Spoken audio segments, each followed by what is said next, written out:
The slaughterhouse, where pigs squeal. He opened his eyes. His head was heavy and he felt dizzy. He tried to see around him and figure out where he was. He was surrounded by large pieces of meat and iron hooks hanging from the ceiling by chains. He thought this was a cold room, but he didn't feel the cold. He shook himself. There was a squeaking sound. Finally he realized that he was also hung by his feet like the meat. There was no sound. His hands were free. He gathered all his strength to grab the hook and the chain that was attached to it. He swung his body and then moved in an arc towards the hook. His hand reached the hook, but he couldn't grab it and was suspended again. He tightened his abdominal muscles and jumped towards the chain. He succeeded. He had to either release the hook or untie the knot of the rope that tied his legs. He tried to untie the rope with one hand first. He heard the sound of footsteps coming towards him.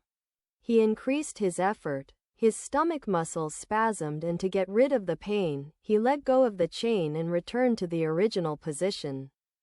The sound of the chain rang in the air. He tried to stop the swing of the chain. Silence again, as if the person was standing still and not moving. He fixed his gaze on the chain and prepared to free himself this time. He felt a cold iron on his throat. When had he gotten here?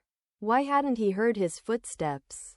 A soft voice in his ear said, "I'm hungry. I can eat fresh human flesh or use those corpses and leftover meat. What do you think?" He wanted to turn around, when a hand grabbed him from behind his clothes and the pressure of the knife increased. A female voice said, "You can't reach me, move more, I'll cut your gluteus." This reminds me of this. Food has become very scarce in this city and you are like fresh, warm meat for me for dinner and lunch. Footsteps were coming towards the hall, but this time they were heavier and more frequent. The knife and the woman disappeared. Death or freedom, he wanted whatever was going to happen to be quick. The wait was very difficult. For a moment he could see a figure among the bodies and meat. The sound of chains was heard and a moment later the sound of footsteps moving away from there. He waited for the woman to perhaps return. There was no news, she had escaped. He started to climb towards the chain when he suddenly fell. Pain gripped his being. When he opened his eyes, someone was standing above him. He slowly lifted himself off the ground and sat down. The girl went to his leg and cut the rope around it. Without a word, she went to one of the hanging meats and cut off a part of it and put it in the bag. She turned back to him again. She stared at her for a moment and continued on her way, and without turning around, she said, "Are you going to sit there like this until they come for you?" That guy took the body of one of the people to cut it into pieces. You might be next. Especially since you are free now, and if he catches you this time, he will cut you into pieces first. The others won't break in. He got up and started following the girl. Recent events had made him a violent creature. Like everyone else, he did everything to survive. But for her, he had played the role of a savior. The girl got him out of there without any trouble and easily.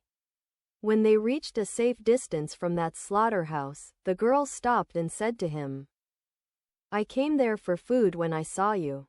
I got what I wanted and you got freedom. Now we can part ways. Goodbye." And he continued on his way. He said loudly, "Thank you." The girl turned her head, laughed and said, "So you have a tongue?" She couldn't. "I'm Sebastian. My name is Ellie. Where are you going?" "Wherever you can find shelter, cook food and I can sleep in it at night." "Alone? Don't you have a family? How old are you? You ask a lot of questions." "No, I don't. This city took them all from me. I'm 15. "Okay, I'm sorry, but we can be together." Ellie stood up and said, "What do you think? That you can protect me? A young girl who needs a man to take care of her. It's been 8 months since that incident and I'm alive and alone taking care of myself." "That's not what I meant, honestly. Do you have a place to sleep?" What kind of family do you have? I know a place that I think is the safest place in this city. Eli said. So, where is it? Sebastian said. We need to find a car to take us there. I think I know one.